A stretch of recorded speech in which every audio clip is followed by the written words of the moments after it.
Welcome. Thanks for coming. It's exciting to be able to introduce three distinguished and distinct poets this evening.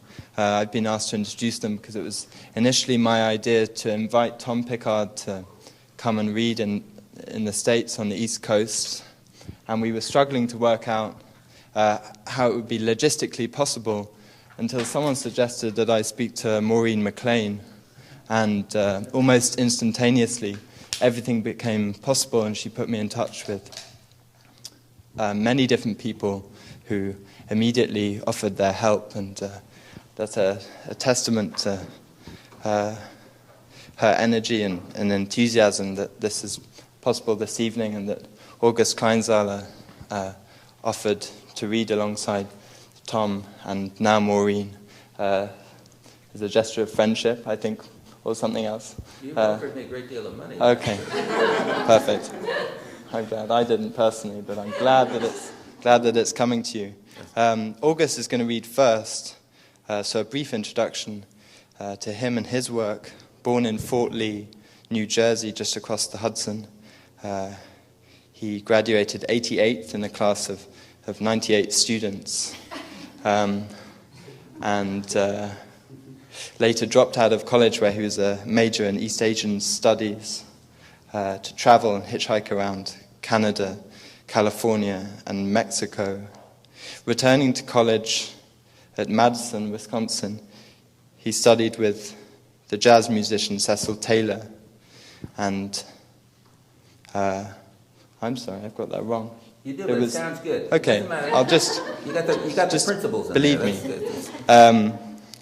He actually returned to college at the University of Victoria, where he encountered the poet Basil Bunting, whose great modernist poem, Brig Flats, he had encountered 6 months earlier, and this fortuitous encounter set him on his way towards a career writing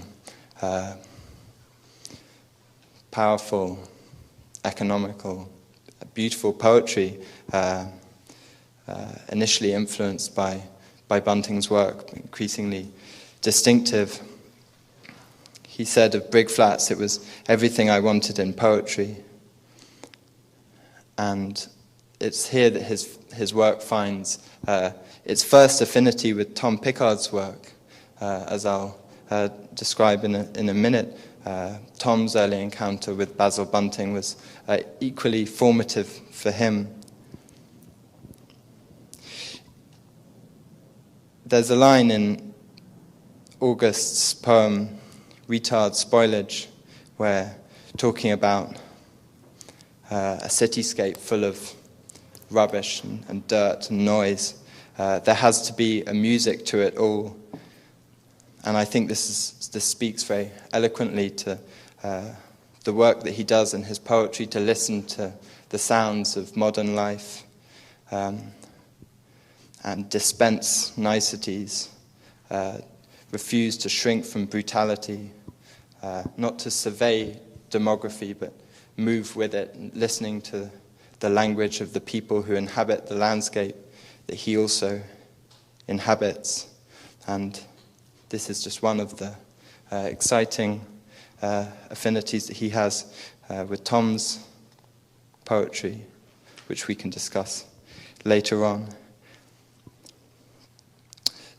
Alongside Bunting, as an influential poet for August's work, was Tom Gunn, the English poet who he met in San Francisco, and his poems are regularly now published by the London Review of Books.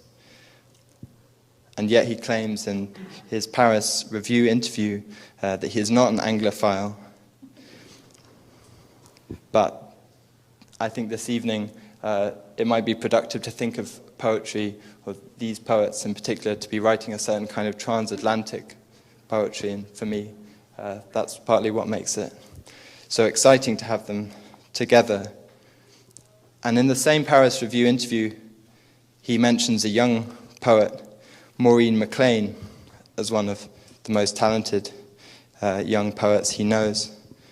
And Maureen studied at Harvard, Oxford, and Chicago.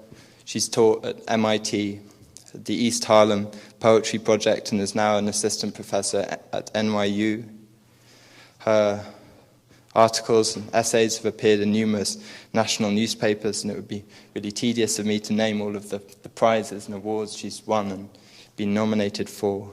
She's published books of criticism, romanticism, and the human sciences in 2000, and balladeering, minstrelsy, and the making of British romantic poetry in 2008, and co-edited the Cambridge Companion of British Romantic Poetry. Her books of poetry proper include Same Life, World Enough, My Poets, which is a poetic series of poetic essays detailing her engagement with the poets who have been most influential to her, and a forthcoming book, This Blue, which is due out next year. And lastly, I wanted to say about her that in Princeton, where she was the Baines Swigert lecturer a few years ago, her name is still a byword for generosity and enthusiasm, and her teaching, I know, has inspired a number of students there. Lastly, Tom Pickard, who was born in Newcastle and grew up in the north of England, has been publishing work since 1968, when his first book, High on the Walls, came out. And from the beginning, his work has engaged with avant-garde and experimental writing from both England and America. His champions include Basil Bunting and Allen Ginsberg and Robert Creeley. And it's in his work we find a really singular, unique combination of the avant-garde and the experimental, and also the working class, the local dialects, and great attention to the working conditions of where he's lived and written. His work also includes film documentaries, We Make Ships in 1988, Tell Them in Gdansk in 1989, which engages with the shipbuilding industry in the north of England, its sharp decline during Thatcher's years in power, and really militates against the distressing conservative policies coming out of London at that time. But it's in his poetry that we find the most powerful and compelling arguments for working class cultures and politics. His last 4 books have been published in America. It's almost shameful to say that his reception in England isn't matched by the recognition that he's found here. His book, The Ballad of Jamie Allen, which was a folk opera performed in 2005, later collected in a book in 2007, is a really stunning example of his work combining both archival, historical practices with some of the most elegant and graceful lines of lyric poetry written this century, according to one critic, Alex Niven. And I think that's true, and I'm excited to hear his recent work this evening. So please help me in welcoming August and the other 2 poets.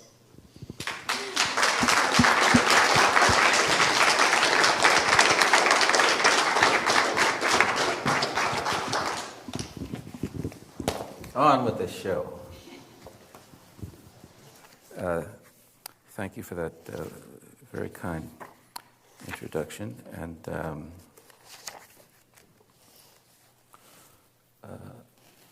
I'm thrilled to be here with 2 poets I regard as among, if not the most interesting ones out there at the moment, and it's great to be in New York. Autumn in New York. Well, that's the spirit of it. Anniversary, South Central Texas in the summer. You'd figure the hawk for an isolate thing, commanding the Empyrean, taking his ease in the thermals and wind until that retinal flick, the plunge and shriek, cruelly perfect at what he is. with crepe myrtle igniting the streets and flowering pansy underfoot. I'd get out there just after dawn each day before the sun made it over the mesquite and honey locust. Cliff swallows rocketed low over grass. Dragonflies darted above. Every day, on the heels of first bird song, Juicehead sleeping rough by the culvert. Before the heat, before the ebb and flow of cicada whir swallowed the world, when the crepe myrtle was still in bloom, when it was the flowering pansies' time in the park and untended lots, and still a touch of cool in the air. I remember once a red-tail perched close by on a branch or utility pole. Maybe he came down for a better look, but I think it was so that I might better see him, who reigned over these few acres and beyond, and what it was about him so overmastering. An ugly sheen encouraged some gold in his russet mantle. His belly was white. "Look at me," he seemed to be insisting. "Behold, a pure, wild, heartless thing. Beautiful and horrible, nothing in between." I one day saw him tearing at his prey. He was in the crook of a tree, low and close at hand, fixed on it, drunk with it, mercilessly at it, the sound like a cleaver tearing through meat, cruelly what he was, nothing else. But on another day, not long after, I heard him perched high on a branch, calling out, crying out in distress piteously, "Ki-ar! Ki-ar!" A harsh, descending sound, an unrelenting "Ki-ar! Ki-ar!" Panicked or wounded, terrible in his dismay. Until suddenly, from some other corner of sky, another hawk flew down to join him. Not right there on the same branch, but on another close by, and soon after that, off they flew together, drifting, spiraling, higher and higher in partnered loops, wheeling and diving, enraptured by all they were able to do, not as separate beings, but as two.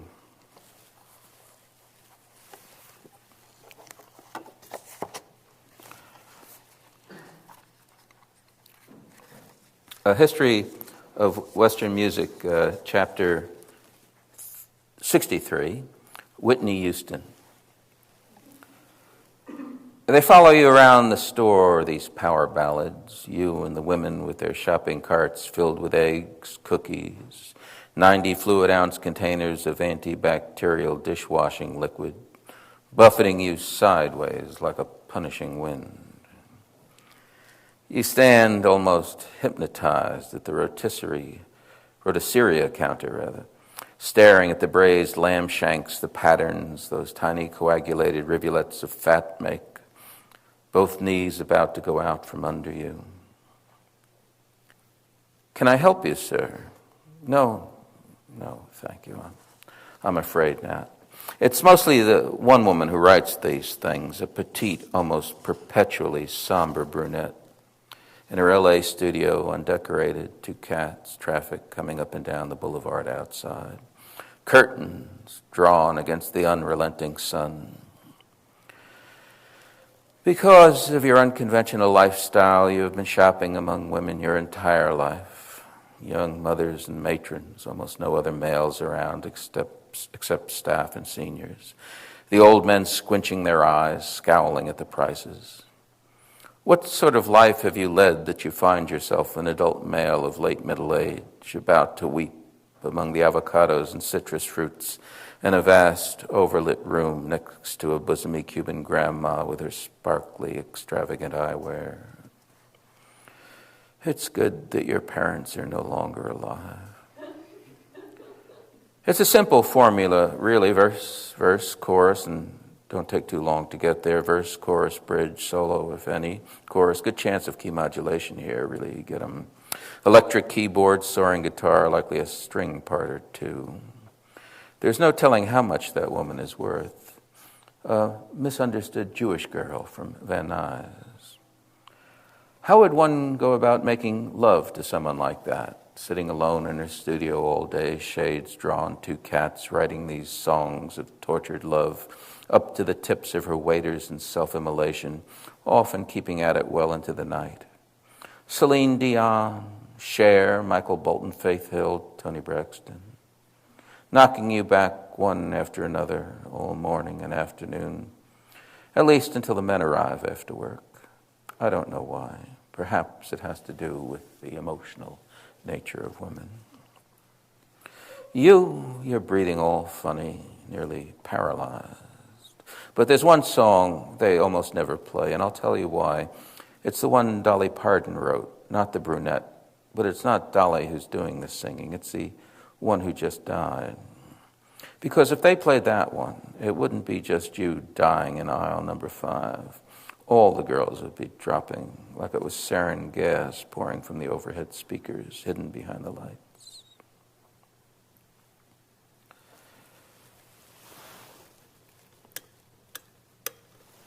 A technical malfunction. And I want you to know how heroically I brought that off under those circumstances. My experience during the London Blitz, by the way, where I first met Tom.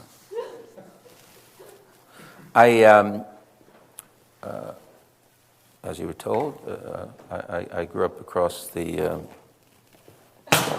Jesus Christ, now what have you... Well, that works. Oh, like that? Yeah. Wow.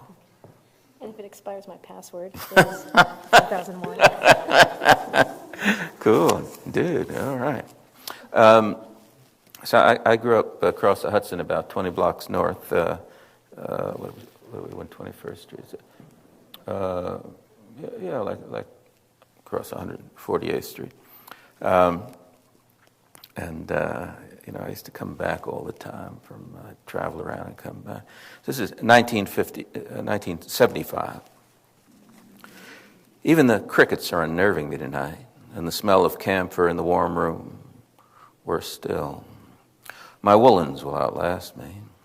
Home again from points northwest, a suitcase full of useless books and no prospects.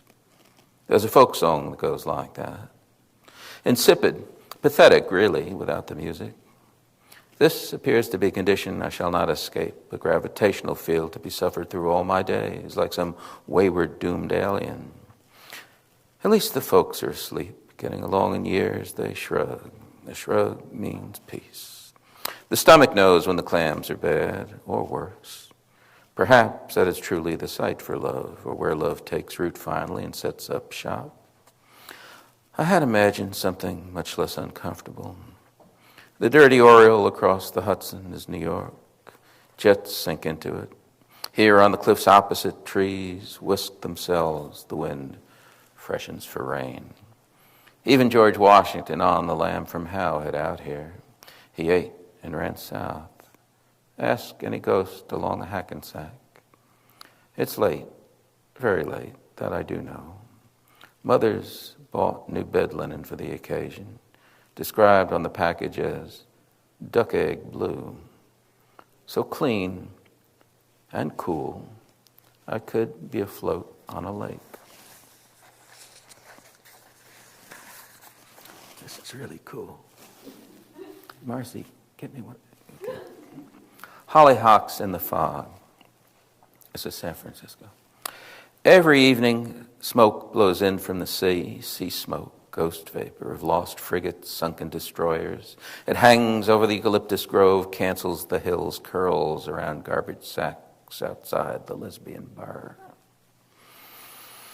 And every evening the black bus arrives, the black information bus from down the peninsula, unloading the workers at the foot of the block.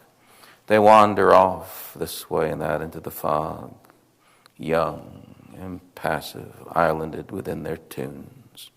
Death cab for cutie, arcade fire.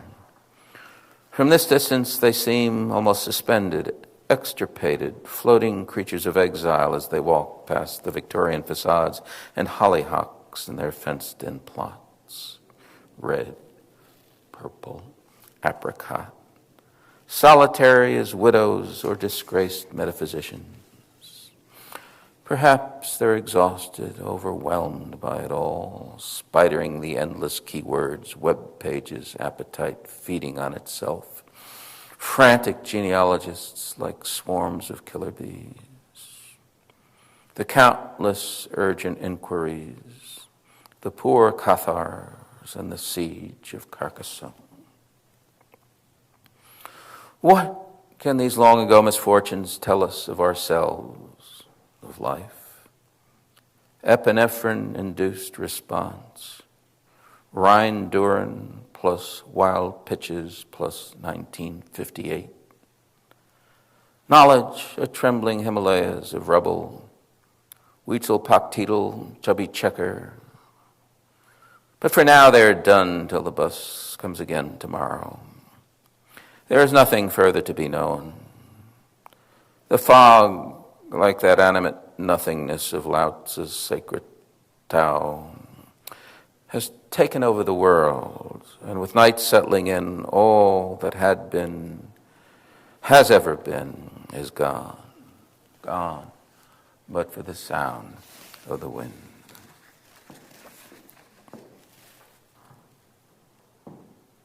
I tell my students, you're late, young man. This is from a sequence about San Francisco called Summer Journal, or I'll read you a couple. Golden Gate. 2 turkey vultures, wings unfurled like spinnakers, dry and groom themselves, late morning atop Yellow Bluff. The decks of the bridge vibrate, El Caminos, Acuras, cabriolets. Within their plastic and metal housings, sentient beings, in whose own housings, brain pans and soft tissue, imaginings, dreams, the phantom conversations are played and replayed. Diadems, crab mites, worm larvae in the bay below. Subhuti, are there many particles of dust in the 3,000 chilocosms? Very many, world-honored one.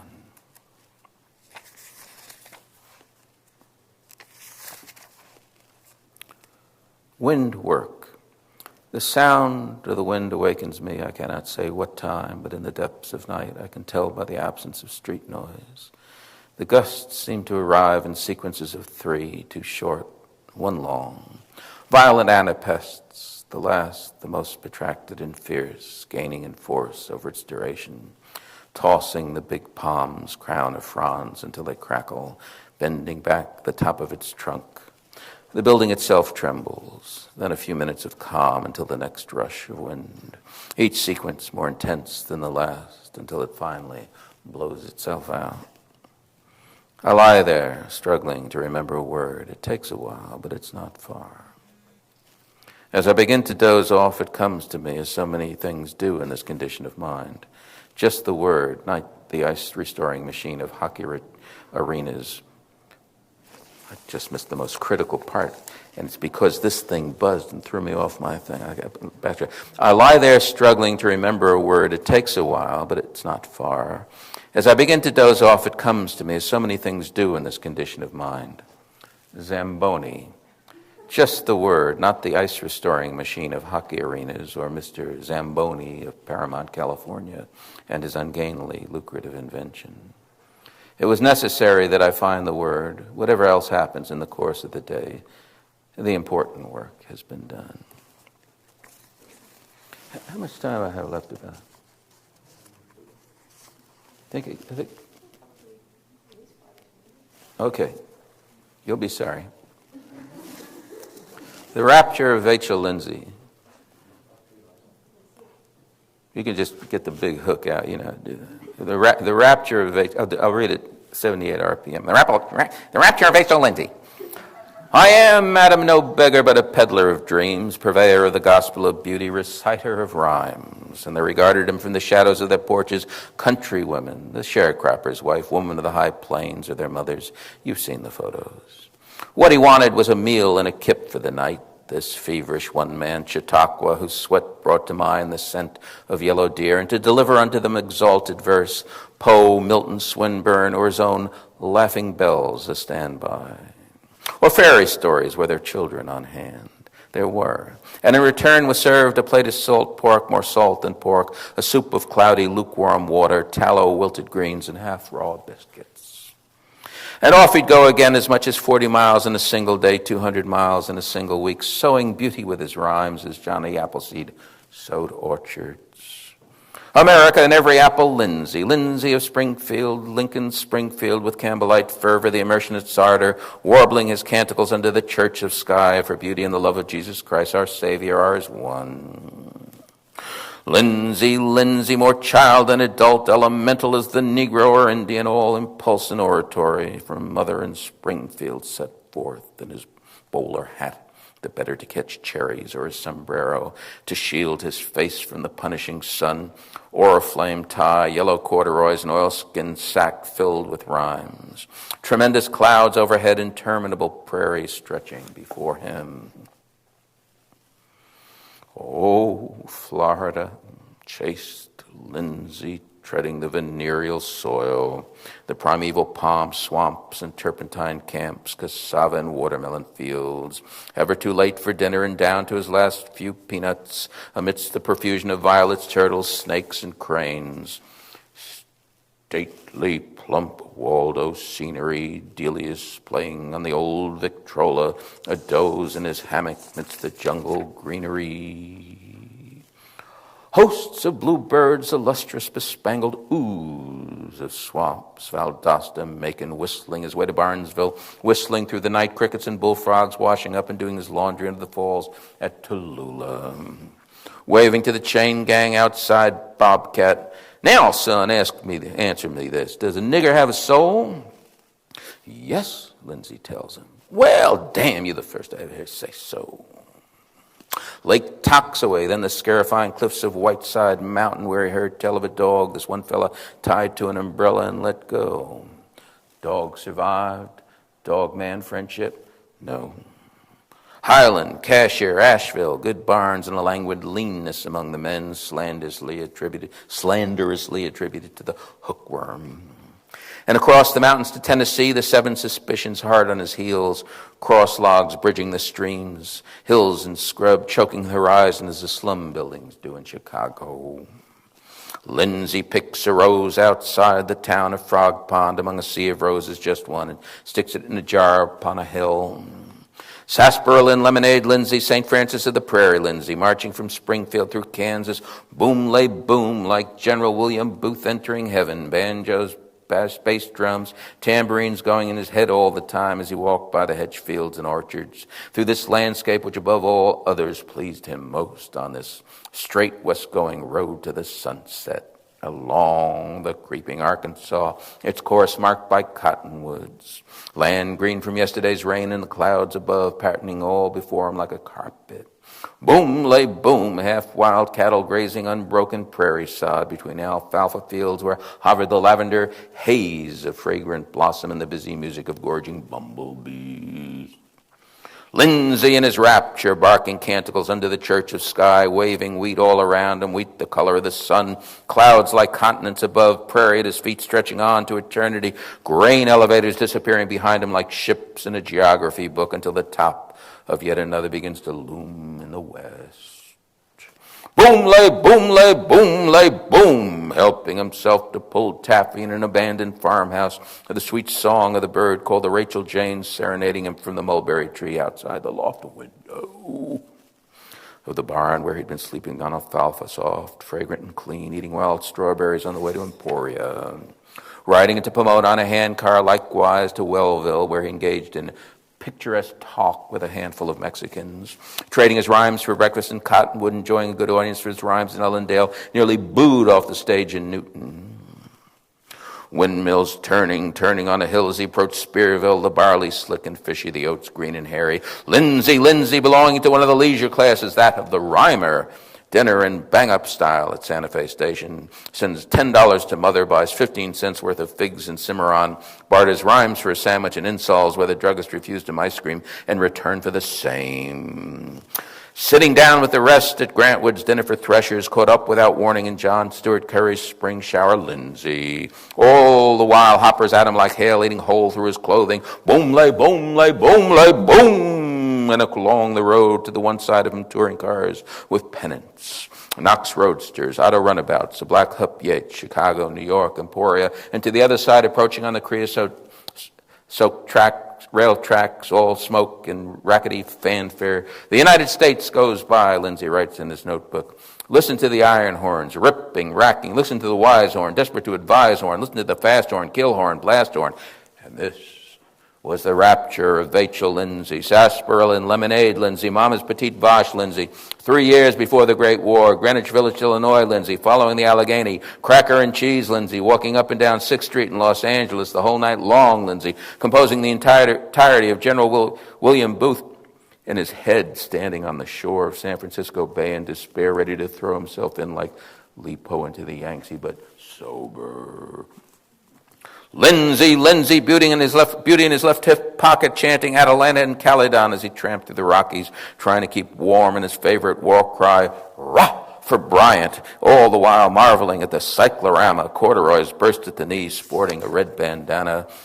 A very good boy, Robert Frost would say of him, a kind of genius, pausing a moment, and just crazy. Yates taking in the spectacle of Lindsay on a visit to Chicago, head thrown back, body tense, vibrating like a didgeridoo, arms pumping up on the balls of his feet. Boom, lay, boom, lay, boom, lay, boom. And these were the years after America had taken Lindsay to its heart. The prairie troubadour with his higher vaudeville, colleges, high schools, ladies' auxiliaries. Whoop, whoop, whoop. Lindsay with his golden O sounds and hands aflutter in cornball mudras, chanting away in that deep bass, the heavy accents, very heavy, then whispering, then changing tempo, and hours intoxication, phrases crashing through like college yells. Pierrot with the paint removed from his face, the most extraordinary embarrassment in our cultural history. Lindsay, poor little calf, you know, don't you, what America will do to you, what truly befalls you, should America take you to its heart. Wendell Seeming is dancing on the roof of the Waldorf Astoria in the Starlight Ballroom, and dancing very well. There are big men who are light on their feet, you know, and all that gin has made him lighter still. He very nearly floats. Lindsay in Pullman's hotel rooms, packed auditoriums from Brownsville to Bemidji, in flames, coming apart inside. Poor little calf.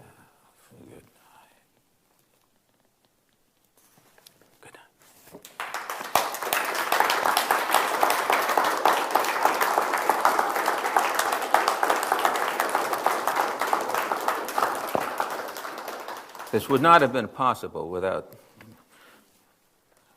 Maureen McLane's gizmo.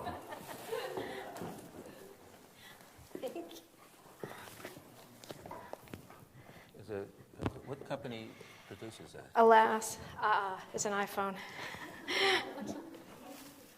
It'd be great if we could try it, and if it doesn't.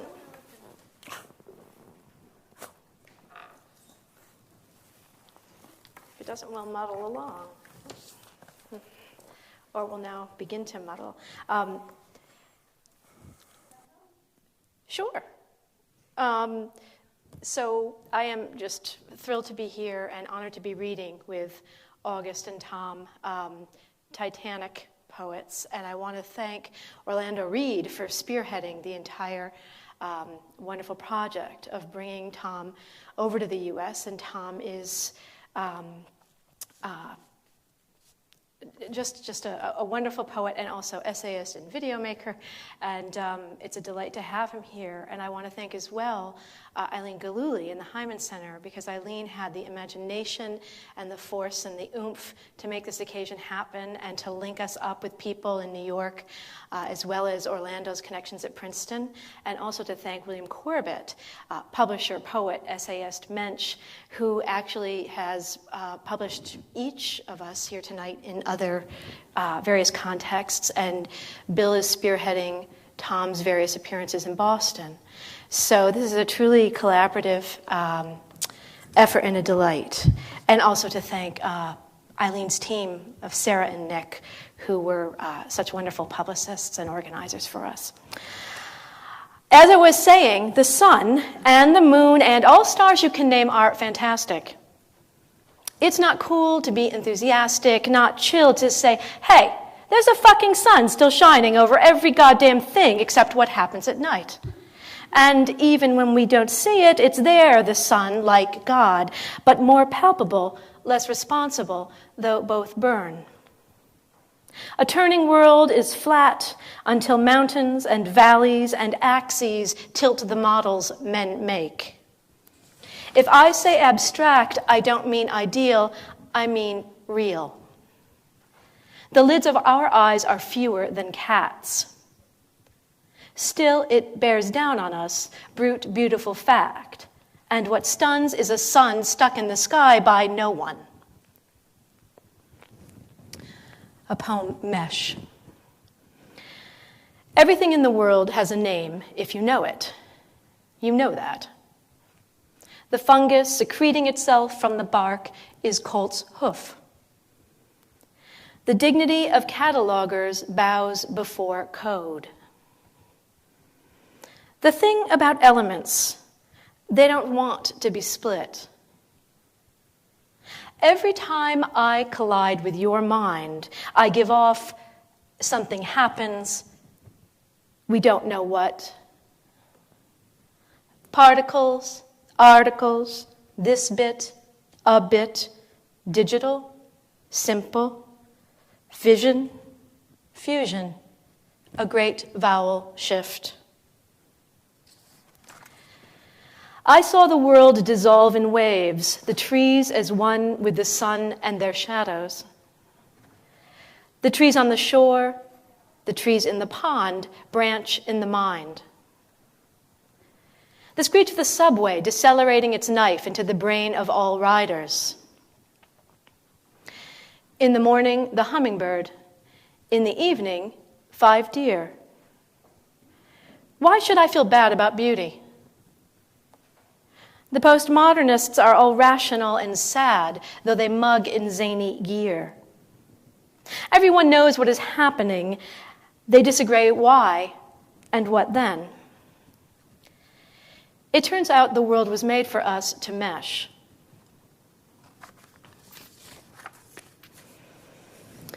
A poem somewhat in the mode of great classical Chinese poems in which the title is much longer than the poem. Taking a walk in the woods after having taken a walk in the woods with you.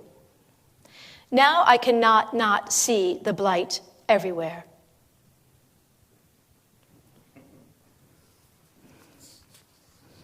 I'll repeat that. Taking a walk in the woods after having taken a walk in the woods with you. Now I cannot not see the blight everywhere. Best laid. It's clear the wind won't let up and it swims out. What you planned is scotched. Forget the calls, errands at the mall. Your resolve's superfluous as a clitoris. How miraculous the gratuitous, spandrels, cathedrals. On a sea of necessity, let's float wholly unnecessary and call that free. What's the matter? Why the low mood, the picking at food? Maybe it's the weather. Maybe it's hormones. Explanation's cheap, but sometimes hits the mark. I am the target of mysterious arrows I myself let sling. Oh, that's your fantasy of omnipotence. You make everything your thing. All day I stayed in bed. It seemed someone else must have been alive, have done what I did, failed to do what I failed to. It's still in my head, those things I did and said and cared for doing, but it's all gone white like green hills in certain light, as Dante says the hillsides can go white in the middle of a new life. Incarnation. Some are gay in an old way. It has its charms. The kids are like, hey, what's up? Except they don't say, what's up? Hey.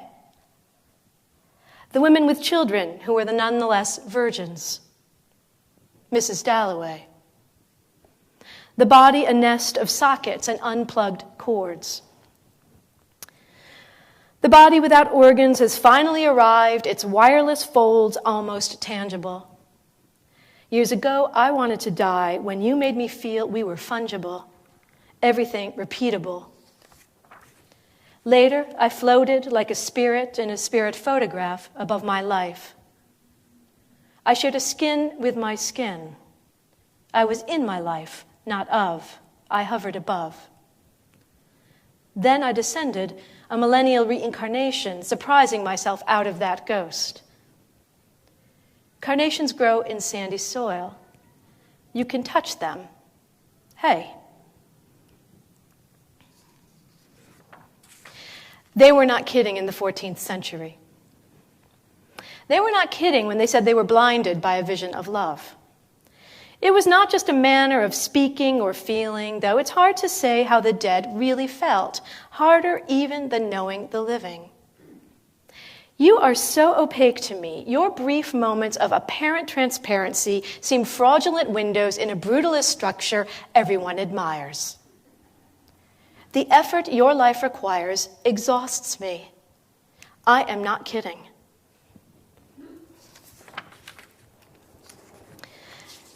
A number of these poems are from the forthcoming book Orlando mentioned, This Blue. And I should also say that August was reading poems from his new book, The Stunning Hotel Oneira, which I can't recommend highly enough. I'm so excited. I've seen a number of these poems in the LRB and in Gray Magazine. The publishers of Gray Magazine are here, I believe. Brantley Martin and Valentina Ilardi Martin. And so it's just wonderful that we can be among the first to host August on his, triumphal swoop through the transatlantic whatever, with this beautiful book that's already being reviewed in superlatives.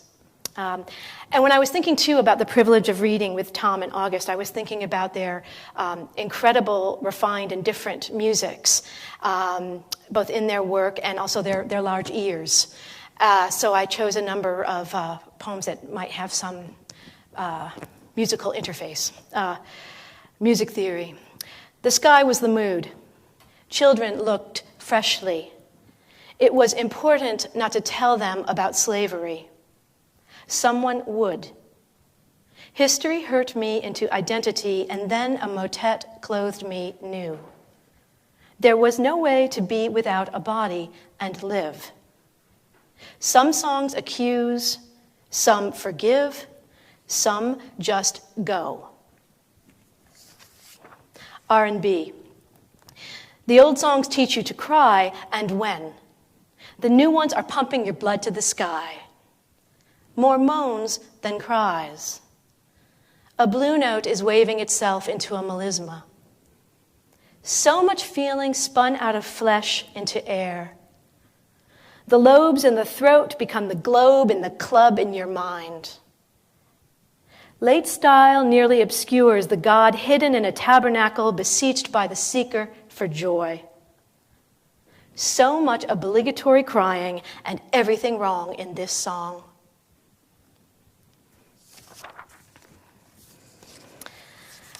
A poem called Debatable Land, a term historically associated with the Scottish borders. And Tom is a great rover of, an imaginer of, an explorer of the English borders and the Scottish borders and the tradition of border ballads. And it's partly in reading some of his work, especially his remarkable book, Jamie Allen, that has keyed me into some of the musics of the borders. But more broadly, the question of debatable lands and what we walk on. And there are a few invented words here, which I hope will appear in the OED someday. The palest green immerings on the slopes, the snowed made white, near overspread the snowdrops, ungeared for fighting, yet strive they do to live in this suddenly coldened place. The silence of the nose riding above St. Mary's Loch is almost the silence of nearby graves, but the yo trummel pierces the mizzle we've decided to plow through. Other people's disputes are not yours till they are. Whose debatable land did you walk on? Whose unmarked graves? The village of free blacks buried below Central Park. The hanging tree, an English elm anchoring a corner of Washington Square Park, knows nothing of the disintegrated dead who long fed its soon-to-be commemorated roots. Let's unpeel the world and bite that big fruit, the earth. It took us too long to remember. Well-being, just being. Holy land, just land. The hanging tree, a tree. The Son of Man, a man.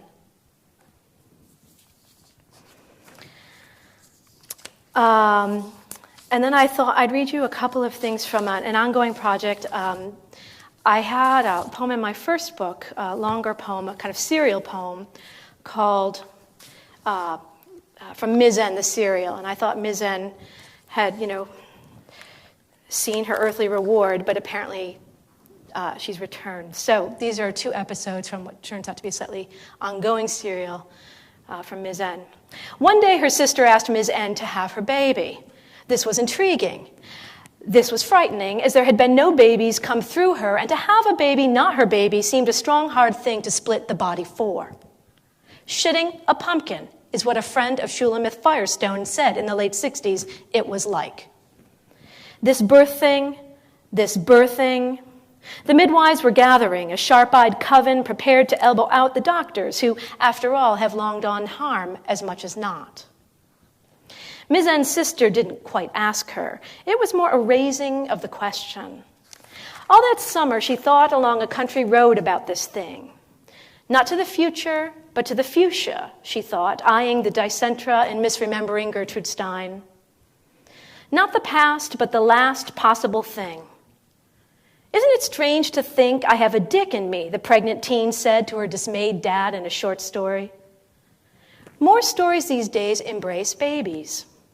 Before, they were there more as ghost cries. There he goes crowing, said Gertrude Stein of Hemingway, about the birth of his son, as if 1,000,000 men weren't fathers every day. She had a point, but still. That little baby is Bumby in A Movable Feast. There was nothing more romantic than the way Hem and his wife shared a bottle of wine in their bare cabin in the winter woods, I used to think. The whole book seemed a Valentine from another time. He said they were poor and repeated it, but I didn't believe it. That baby grew up and did not kill himself, unlike his father and grandfather. Babies are romantic if they are subordinate. The minute they rise up, all scream, it's a new wound. Why not let yourself be torn? Why not let anything be born? Ms. N wondered how anyone ever made a decision, especially women. Reason is but choosing, but there are so many reasons. Choice is a fallacy sustained by the ideology of the individual, says a friend of Ms. N. Nevertheless, the thrush doesn't choose to sing, but sings. And the maple can't choose not to leaf out. And Ms. N can't choose not to drift through a summer of possibles and unresolved doubts. Section 2. There are a few people who appear here, and just so they don't derail us, the dancer and choreographer and filmmaker Yvonne Rainer, the visual artist Tino Segal, Ellen Kuzwayo, an anti-apartheid activist, and Hannah Arendt, the philosopher. Ms. N tries each day very hard to be contemporary. One must be absolutely contemporary. They've harangued her for over 100 years, and who is she to object? She admires, after all, beyond Rimbaud, Yvonne Rainer, who in an interview somewhere said something like, "I am so happy to have been able to be contemporary." Or was it she was happy to have made an art wholly contemporary? Well, you're too young to think so much, Yvonne said to Ms. N, about death. Ms. N felt oddly abashed, but what to do? You thought whatever you thought. That's an evasion the cognitive therapists could flush out of Ms. N very swiftly with their meta-mind techniques. And surely Zen Buddhists and their American epigones would also say, let the thought pass through. Just observe the thought as it passes. That was one of many mistakes Ms. N kept making. She held on to a thought as to the sharp end of a knife, which puts her in mind of an old Setswana proverb Ellen Kuzwayo taught her, Mam goana utshwara tipa kafo bogaleng, the child's mother grabs the sharp end of the knife. But Ms. N was not a good enough mother to her thoughts. They rushed and sliced her, barely surviving for years until they didn't. A thought isn't irrevocable, Arendt said, only action. Ms. N would take action against her thoughts. You think too much, her sister said, which meant, why don't you chill out? Why not? Ms. N was no riot girl. There was no club she could join to align herself with weird sisters or brothers. The 3 punkish kids in high school were heroes in her private pantheon, but they, like odd gods, were remote as a loon calling from a far Adirondack lake. Oh, there's a loon on the lake I look at right here, right now. Now I am being contemporary. I can bring the now right into this poem. And when I say, as I now do, with househead steps, O moon, thou climbest the skies, I am still very contemporary. Which is to say, I am alive as long as this poem, I and the loon and the moon, are alive. All the artists Ms. N knows who are alive want to be contemporary. It takes effort to be contemporary. Simply being alive doesn't do it. One artist made a piece called This Is So Contemporary, which is elegant and funny like him, Tino Sehgal, a piece both contemporary and a critique of the enforcement of the law of the soon-to-be obsolete now, which consumer culture and deep structural forces of finance capital sustain, or so Ms. N's been told. O tempora, o mores. Dance and political economy and game theory are intricate choreographies of the now. Critique is dead. Poetry is dead. Tino told her, no one in Europe reads books. It is contemporary to ironize the contemporary, but in a light way. No one bothers anymore with the past. There is no longer an Oedipal pathos or rage to fuel the now sprung from the paternal then. Sometimes depth is just depth, Brecht said to Benjamin when depth was still an option. Ms. N's deep inwardness is positively German, an unfashionable Innerlichkeit best cordoned off in the foreign dead field of lyric. Inwardness, an effect of repression, but hey, don't fence me in, the little dogie of Ms. N's soul cried to the postmodern cowboys lassoing up the language of reference and branding it for sale. Sometimes Ms. N even feels conceptual. What is a concept? What is a conceptual artist? An artist with a concept. Some days one can't help being Horace and writing an Ars Poetica. All day Ms. N has been eating cherries, of a kind she first saw in Cambridge 1999-ish, when her friend Polly, with higher standards for fruit and men and clothes, went to the beautiful shop on Huron Avenue and bought these golden cherries I now eat, as my memory is the fact of my being alive, and her, and you too, and the cherry ripe I gave my love, and that stone I gave my love still ring, that song, that cherry song, still ripe in our live mouths.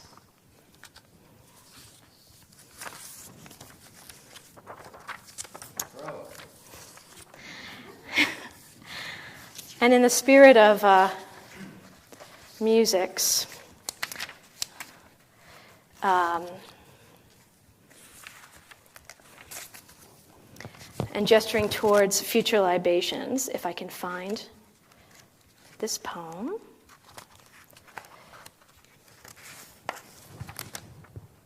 Actually, I'll end with a poem partly inspired by Tom Pickard, whose work is filled with this extraordinary wind and weather and song and bird song. And the title of this poem, Fuckwind, a term that might refer to a kestrel, a Northern English term for a kestrel, or alternately to a species of wind.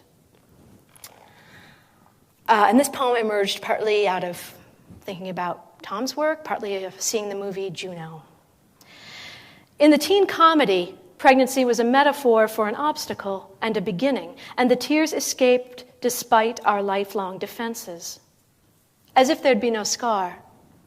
As if romance would begin again and again, and the world retain its blooming cherries and succeeding dogwoods, the youth of the day unrevenged.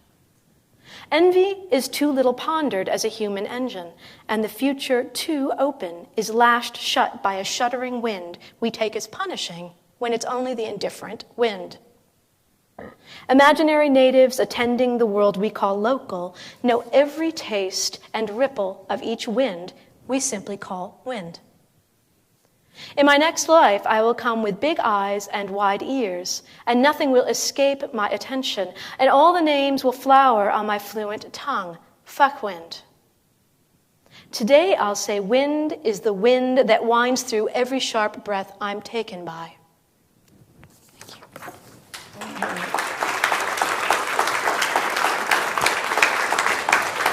Do you want this thing?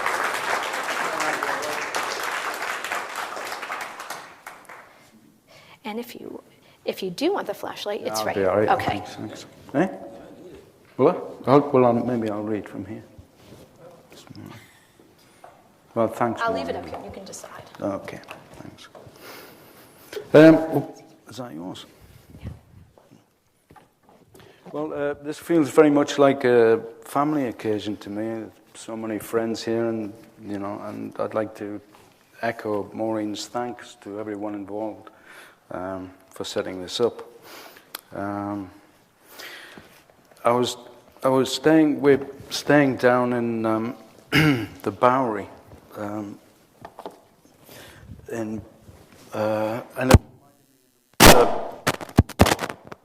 that me? Yeah, you're shifting your mic. You got your hand in your Bollocks. scratching your balls. Sorry, I thought I was scratching you. I thought I was scratching yours. So I think it was 1980, and I was staying with Alan Ginsberg, and we went one winter's night, and we walked down the Bowery to visit Burroughs in his bunker, and I saw this coat frozen in the doorway, and I wrote this little poem. An old coat crouched over in a Bowery doorway is forgotten. No one wears it anymore. But more recently, I wrote another version of that. An old poet crouched over in a Bowery doorway is forgotten. No one reads him anymore. And homage. A stripper strokes the slope of her hip, Hokusai, painting Mount Fuji.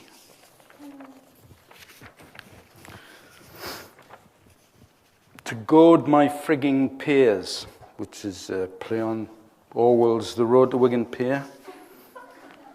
To goad my frigging peers. Fuck the sonnet, I piss upon it, and those who seek to launch a sinking reputation on it, as though it were some talismanic denture, an entree to a toothless craft. Take those billiards out your pocket. To reach the moon, you need a rocket.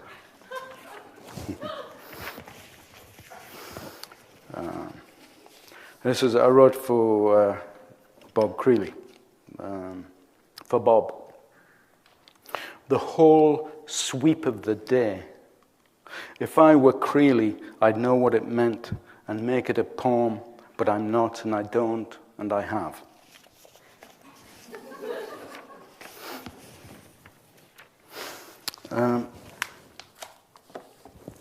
Maureen referred to that landscape I live in amongst at the moment. So I'll read you a poem. For a while I was working that part of the country, the North Pennines. The landscape is crisscrossed with dry stone walls, dikes. And I was a diker for a while. I know it sounds like some wonderful sexual deviancy, but it was just breaking rocks. Or maybe that is some form of sexual deviancy for some people. I don't know. It's a strange world. Anyway, and I thought I started doing it because I thought I wanted to know how people built these things, but also, and you were paid by the meter. It was piecework, so naturally I made fuck all because I was pretty slow. And I thought I would spend the time up on the top of the fells, dreaming, making poems and so on. But all I could think about when I was up there, and with the rain driving in sideways, penetrating any amount of clothing you might wear, was, why won't this fucking rock break? And anyway, I did actually manage occasionally to scribble a few notes, and I Made this poem from it. Strung out on hanging shore, cotton grass on a slope below a shivering fell, blew through blown clouds coming over slow. September hills stroked by running sunlight, the sky crowded, stashed with rain. Dikes to rip, stones to fit. My hammer breaks open a sandstone rock. It smells of sea. Does it taste of salt? A cushion flushed from a culvert settles on a hush gutter. Scudded by black Atlantic clouds, I lie low as a hare on the low. The skyline chipped with precarious dikes. When I have to found and lay it again, striking the line straight, a border collie arrives, followed by its shepherd who says, "Just clash it up, man." Gash heed from sun slant, lug ache from wind jag, back knacked, howking founds heaving throughs, the dike gans up. A closing hailstorm, slanting fast, a stacked up sky, a hawthorn, a history of wind written in it. Otherwise, it's a fiery day and the hills are burning up and the sun is going down and out and blown about light, lit all up again. Wind rushes, wet and frozen. I'm through with throughs. So, as I pass the bruised cloud, lip the ditch, clips the drain, rush the gutter, flood the river. Gannon yam.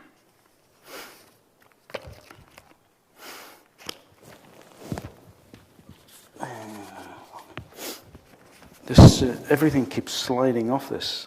And I'm not fond of reading from lecterns because the last time I did it, I was slightly pissed and leant on it and it tumbled over. Quickly followed by me. So I'll read you this poem which called Lark and Merlin, which was published in Poetry a while ago. The Merlin is not the guy with a pointy hat and a long beard. It's, as you probably know, is a small falcon. See what you mean about the light up here. You need a sort of halo with a thrown light. Just like one of those miners' helmets with a... I often thought it'd be useful to the poetry read. Anyway, Lark and Merlin. A wren perched on a hawthorn, low enough to skip the scalping winds, sang a scalpel song. Sea frets drift sheer along shorelines, listening to hail spray glass and wind and a waitress laugh in a cafe without customers. I fell thinking. A sullen light through vapor thins a line of hills. The edge of everything is nothing, whipped by wind. Watched on a webcam, bound to a bedpost, gag on my shaft. Rose blush of roadkill rabbit, inside out on tarmac Adam. Cumulus in a tarn, its fast shadows flee far hills. A wave of sleek grass skiffs mist. My hand thought of her, a photograph waiting to happen. This come to kill wind rips at the root. Here she comes and there she goes, rushes bow to rhyme. I should shut down, close off, stop if I could. How quick the mist, how quick. My lover, the assassin, is beautiful. She has come to kill me, and I concur. Just now she sleeps, but when she wakes, I'm dead. Her eyelids flitter as I prepare her potions, her delicious poisons. As she flew past, a lick of her melodic nectar stuck to my wing, making flight for an instant sticky, but nothing preening couldn't fix. She asked about my heart, its evasive flight, but can I trust her with its secrets? And does the merlin, in fast pursuit of its prey, tell the fleeing lark it is enamored of its song? Or the singing lark turn tail and fly into the falcon's talons? My heart, the cartographer, charts to the waterline, is swept back as the tide turns, wiping the map blank, wave after moon-drawn wave.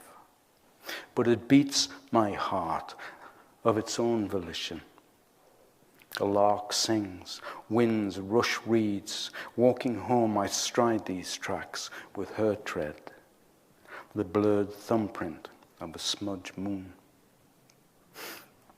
It has gone on for days, strumming rushes, taking up tails, taking them on, the fall of my foot on tufts, a stroke of light along a law laying in under a long cloud. I accrete, likened to limestone, sphagnum to peat. Late shadows gather in the dark, words unwrite as they are written, unspeak as they are spoken. Songs sprung from heart and lung to tongue, unsung. Drunk winds stumble over shuffling roofs, shake his sleep who dreams a lost love will not let go. Recurring swirls of old gold, blown light. You can't help but be in it as it opens and falls back on itself, unfolds and unsays, I do not want to die without writing the unwritten pleasure of water. Can I ask, can you hear an echo? Does it sound echoey to you? Oh, that's all right. Well, that's true. So this is the only a little poem in this book, which my good friend Bill Cormett here published, More Pricks and Prizes, and it occurs at a point in the story where the hero is buying a whole lot of books for ballast. Books as ballast. The old Barra boy bookseller was blissful as he bought his space-wasting, dust-gathering, back-breaking, spirit-deadening, unread and unreadable text. All those pounds of printed pages by preening politicians, punting preemptive wars, permissioned by pliant preachers, anemic academics, bloated bishops, geriatric generals, corpulent combatants, high-ranking heroes with hemorrhoids, all that cataclysmic cataplasm, that militaristic mucus, that pedantic pus from festering farts, the self-engaging entrails of emetic ambassadors, pestiferous papers by prudish pedagogues, Muppet memoirs by mop-top metropolitan mugwumps, dross from dysfunctional dukes and their drama queens-to-be, conquering chronicles by conceited commanders, acne abortions by abstinence abstractors, asphyxiating articles by arthritic archbishops, bromicidal broadsides by boisterous broadcasters, asthmatic excretions by abject aesthetes,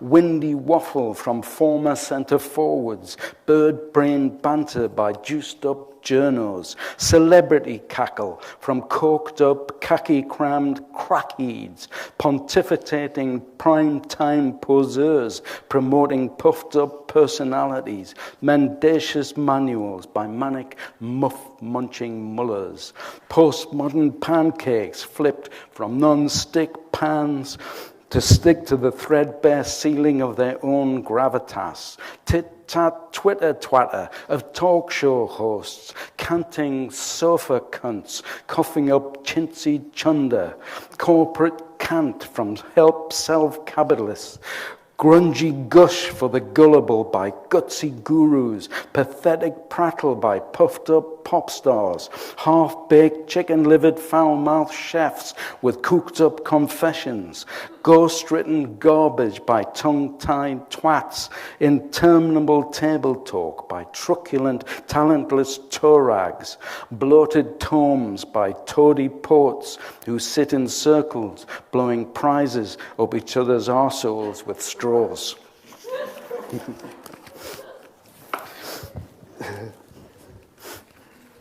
We're doing it. Seminary time.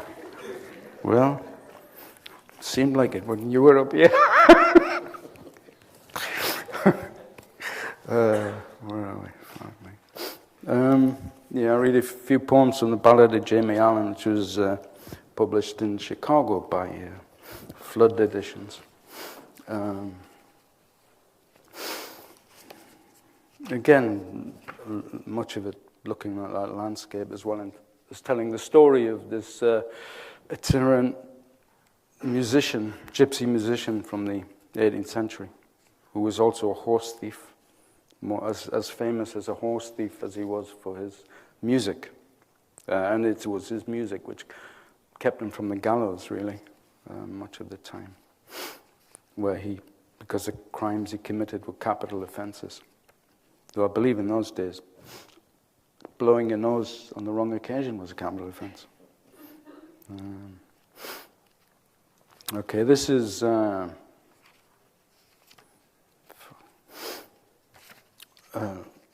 Low Sky, and it just it occurs in the story where he's wandering with his wife, and a gala was a little horse from the region. A low sky hung on the hills, hunched and harried like their shoulders, and the ragged Galawa. The weather was like the border, ill-definable and sometimes impenetrable. They found a clough deep in rock, below a wind that screamed a sack of cats. They'd been there before, and they'd be there again. If the storm hadn't ripped, they'd have made Kelso by dusk. But anywhere is where they were going, and there was as good as it got. Annie found a windbreak and gathered kindling, quickly, without talking. They ate in silence, and when they finished, lay close, listening to the wind and the fire's crack.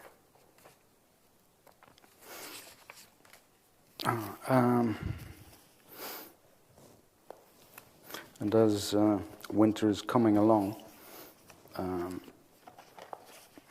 this is a poem called Winter's Night.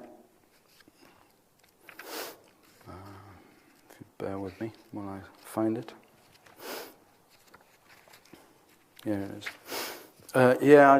I wrote it up there one night, wandering the streets of London, humping a bag and seeing the grisly nature of it. Winter's night. Street lights flicker, windows shake, rain sweeps down, and I'm awake on this winter night. Put my bags down by the door, I won't bother you for more. Streets outside are long and cold, I am getting far too old, I don't need to be told on this winter night. Call a priest, call the Pope, give me shelter, give me hope, give me some more fucking dope, sell my body for a bar of soap on this winter night. Ride the buses all night long, listen to a busker's song.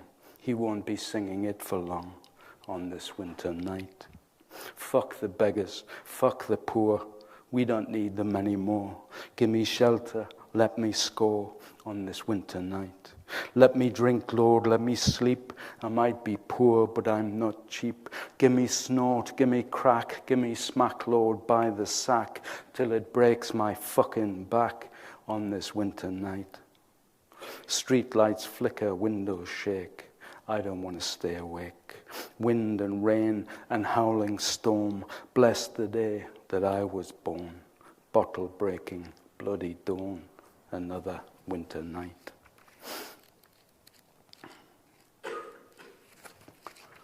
And I think a couple more and I'll finish. How long have I been going on? Have any idea? Lost any concept of time over this part of the stage? I've lost all sense of time. Yeah. Okay, just sort of find yourself drifting in and out of consciousness. That kind of thing. I was so well prepared before I came.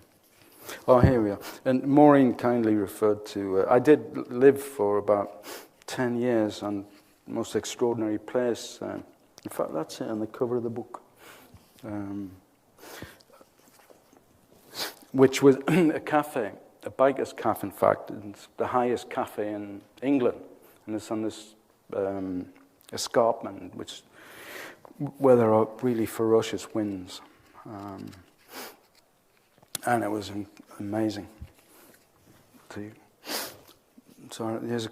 Then there are many of the poems in this book where the wind occurs. Here's two. Where to go? Where to go? Where the wind blow? I do know what I don't is all I got, goes the wind. Whither?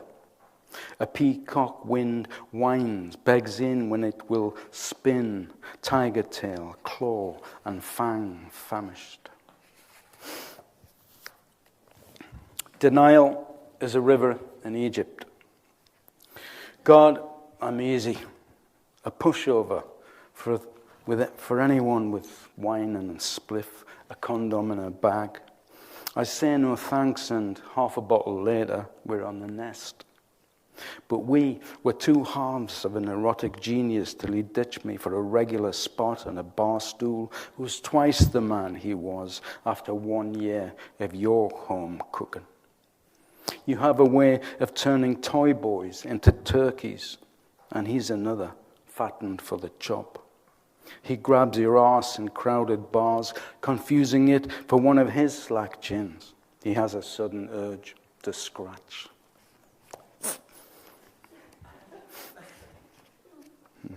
That's mean. Now the mushroom season is here, I realize. She has a basket, but I have the knife.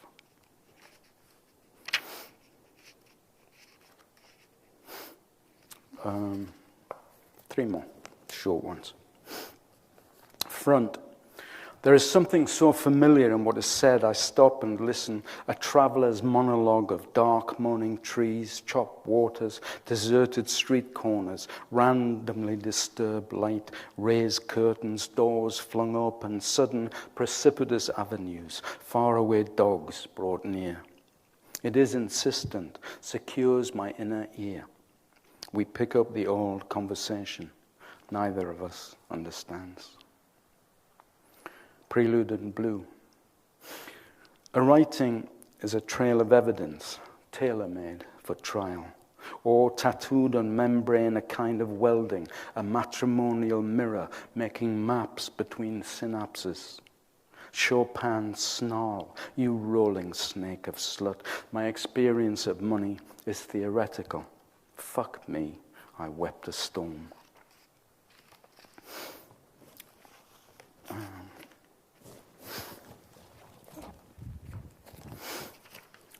And I'll finish with this poem called Hawthorne, a ballad.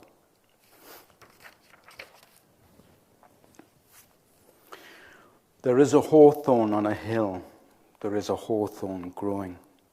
It set its roots against the wind, the worrying wind that's blowing.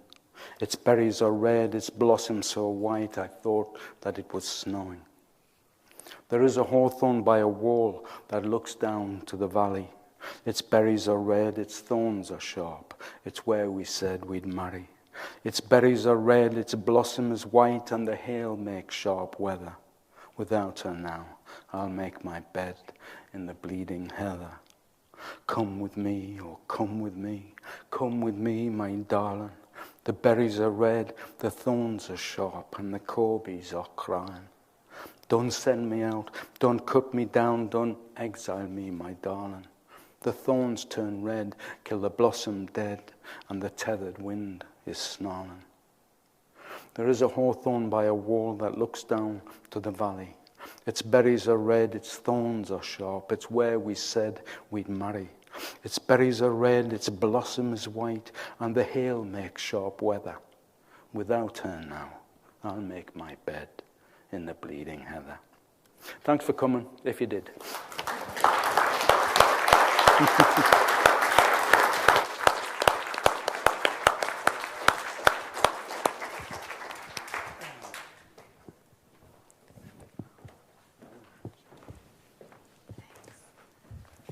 How long have we got for questions? What time is it right now? We were going to have a brief discussion. How long have you got for answers? About 5 10 to to 20 8? minutes, yeah. 10-ish minutes. Great. Yeah. 15, okay, great. There's a line in your book, Maureen, My Poets, about William Carlos Williams, where you say he's both a militantly cosmopolitan poet and a militantly parochial one. And I've been thinking about that paradox and, with respect to all of your work, your encounters with other people who speak different dialects, accents, different Englishes, and wondered whether any of you could speak to what it meant to encounter a poet like Basil Bunting, say, or Tom Pickard for you, Maureen, who wrote a different kind of English poetry. You guys want to start? I have no clue what he asked it. Was to Do you mean study what it with was- Bunting? What? Augustine.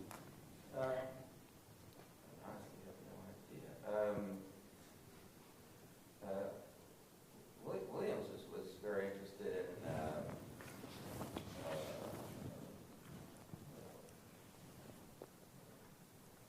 turning American speech rhythms into a distinctive poetic idiom, contrasted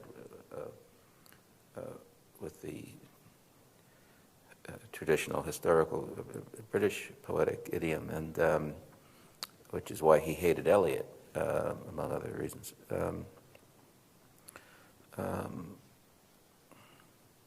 But that was a particular moment historically. What he would have made about Northumbrian English. He would have heard and picked up the virtues, things like border ballads or and so forth. But it wasn't an interest of his. I think with Basil, he was very interested in the music of Northern English speech. He'd read Wordsworth to us, and it was a very different Wordsworth.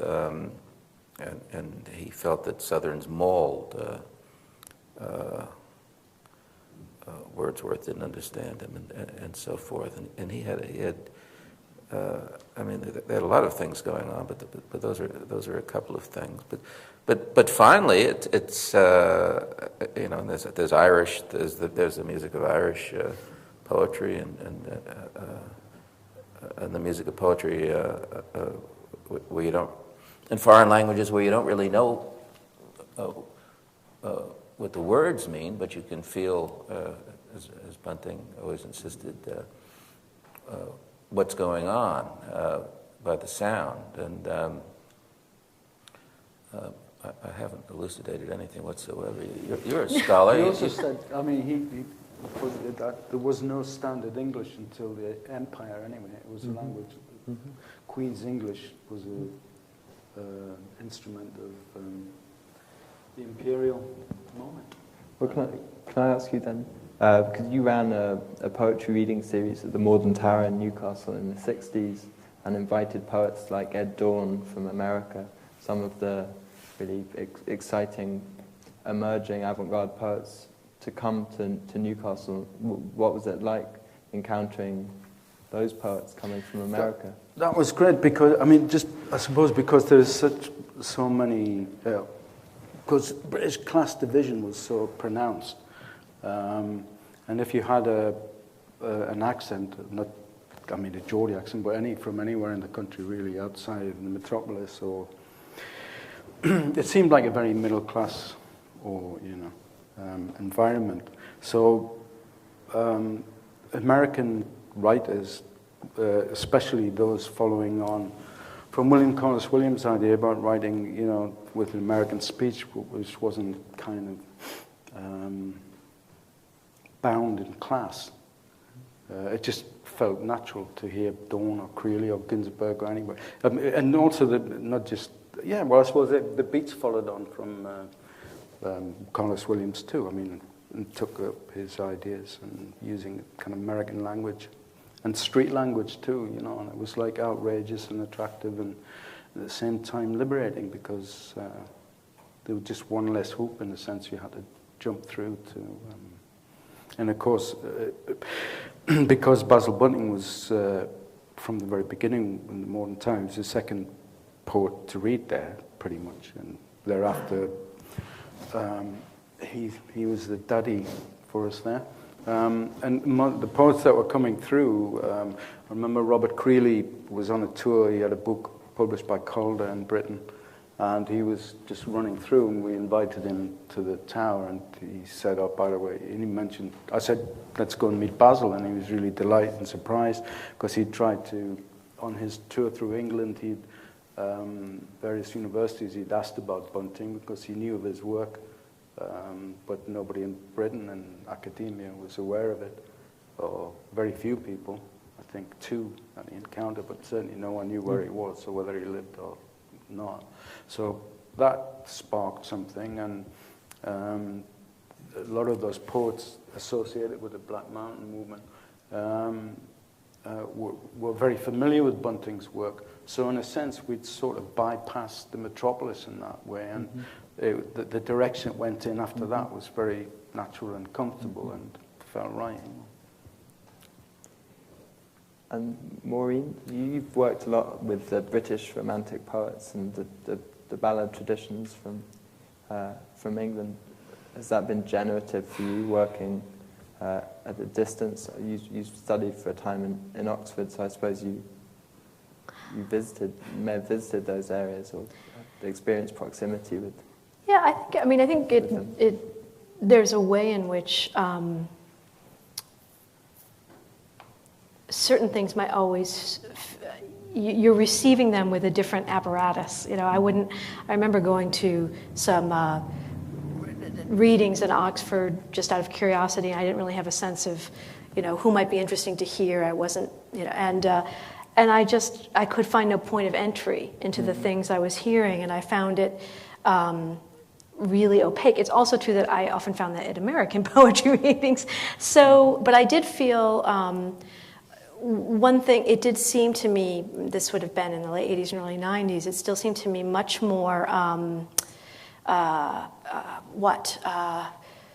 kind of locked down literary culture, both more and more, that there was just more of a sense of both continuity, but also class curation.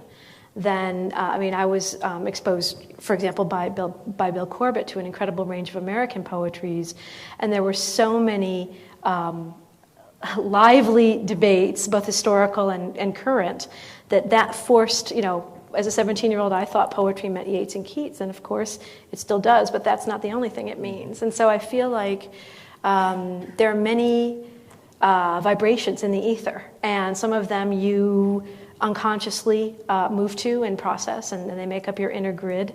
And some of them you gravitate toward. And at this point, to me, Wordsworth can feel quite natural. But that's along living with. But Tom's point too, that Wordsworth is he feels natural because his version of English and of a register of poetry won out. And it's extremely interesting to read the Wordsworth against Burns. And I think there's often a really common mistake in terms of thinking that people who write strongly in regional idioms or quote dialect, that they're less sophisticated. And Burns is as sophisticated a poet as anybody working in Europe. And so I think, but for me to read Burns is always more difficult. I always have to kind of, yet it's also very attractive. This sort of dictional difference, incredible energies, these different forms, and so. One of the things that one of the many things I really love about Tom's work is this incredible clarity and economy and brevity that one, and also both August and Tom have these extraordinarily, pitched ears. And in Tom, in the Ballad of Jamie Allen, everywhere one hears the ghosts of various ballads, whether it's the Trois Corbies or Make My Bed Soon and Lord Randall, and you hear these pulses of these really these songs on the wind. And there are equivalents in the U.S. too. And I feel like August is a person who plays a very big instrument, and I often feel that a lot of U.S. poetry is written in a very narrow bandwidth of the language and is constrained in advance. So I'm always very excited to see people who have a lot of instruments to play. I just wanted to ask something. Tom and Maureen, Maureen was talking about going to a poetry reading in Oxford, and she's being polite, but she, so what is this? And what she was feeling was quite natural because it was really stultified, codified garbage that's sanctioned by the culture. And the same thing was going on here. The important poets, if you were alive at all and you went to a poetry reading by X, Y, or Z, just what? The tone, the cadence, the stiltedness. There was no life in it. And even if you can't make out a Geordie dialect or a William Barnes dialect or it doesn't matter. Language, poetry is alive or it's dead. And most of cultured sanctioned poetry in Britain or America still is DOA. It's just howlingly awful. And you heard it here. Don't do it. That's your takeaway. And that's what people say. Poetry's dead, and so, but it's not. It's not. The official poetry is dead, but it's been dead for ages. I'll shut up now. Just following on the transatlantic thing, I was just remembering that there was an even older link actually with the north of England, the northeast of England specifically. And when I was a kid, a young lad going on demonstrations or at the Miners' Gala, and I'd look at this banner, beautiful, huge banner, and probably one of the most famous trade union banners of the world, from the Chopwell mining village, the Chopwell Lodge, and they have traditionally these portraits on the top, so there's 3 portraits decorate the top, and the portraits are of Lenin, Marx, and Keir Hardie, it's great Scottish socialist and very early campaigner for women's suffrage. And but along the bottom of this banner, and I often looked at it and wondered about it, was we take up the task eternal, the burden and the lessons, pioneers or pioneers. Walt Whitman's poem. So I'd looked at that and seen it without realizing it was Whitman. But I heard also another earlier story, like in 1850 odd, or just before the American Civil War, a tinker from the north of England went to join up and fight, and when he was coming back, he bought up the remainder stock of Walt Whitman's Leaves of Grass, and he brought them back to the north of England and selling them from a stall along with other stuff. And the copy was picked up by a cork cutter from Newcastle called Thomas Dixon, who was this kind of working class intellectual and who was corresponding with Ruskin and amongst others. And he was really moved by Whitman's book, and he knew that he was in somewhat disarray.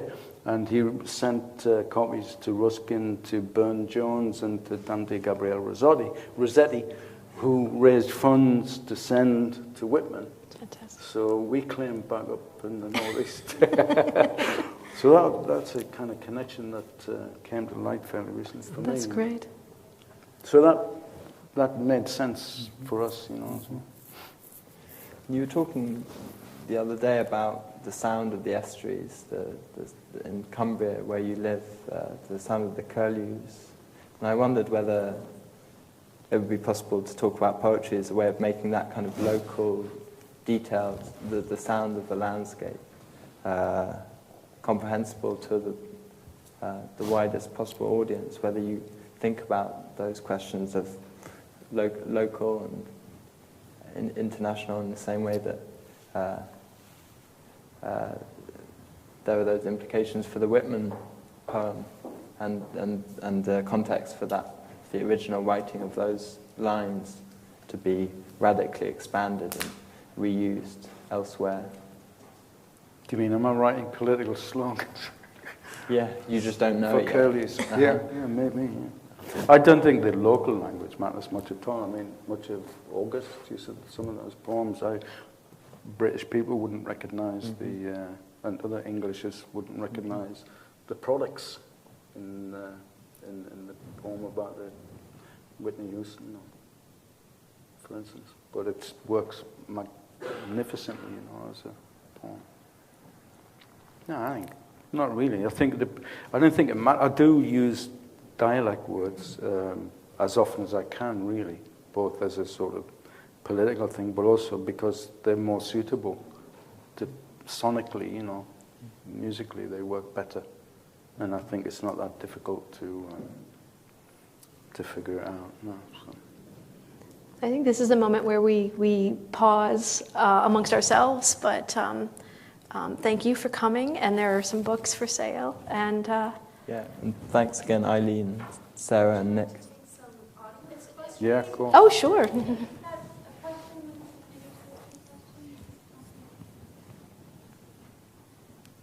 Thank you very much. This is a question for all three of you. Just a little more curious about how you actually write your poetry, because a lot of the poetry seems to come from very different environments and seems to be creative in a lot of different aspects. So I'm wondering, in what kind of environments do you usually immerse yourselves to write the best poetry? For me, I work best when I walk, and if so I'm a bit of a flaneur both on the fells. I like walking very much, or preferably or down these avenues of New York would be wonderful for me, just continually walking. The brain seems to work better for me, or the imagination, when my body's kind of in motion. But particularly what works and has worked best for me over the last couple of decades is just being able to wander and, over the hills where you don't see anybody, or you're just struggling to, make your way in. It's walking, basically. A fellner. A fellner. A fell Yes, yeah. Or having a drink or getting stoned. I mean, it just, anyhow, sometimes dreams. It's different all the time. I used to, before my left knee evaporated, I used to, if not conceive the poems, when I was working on a poem, I like to take it with me in my head up to the basketball court and just shoot for 45 minutes and keep it rolling through my head. And it's a similar thing as walking. I like walking too. And there's a kind of rhythm.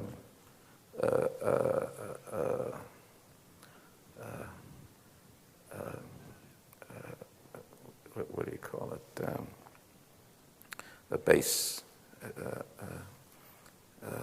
going underneath the music in your head when you're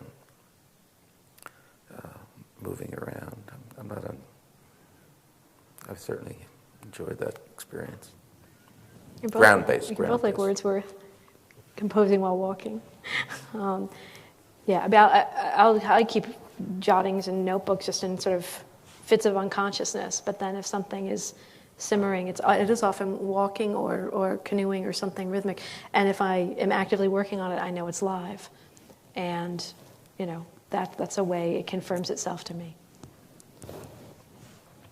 Being solitary helps a lot for me. They're not crowdsourced.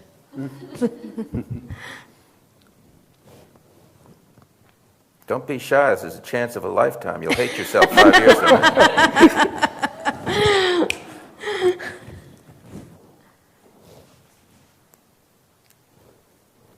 Okay. All right. Well, thanks again, August, Maureen, Thank Tom, you. and you guys.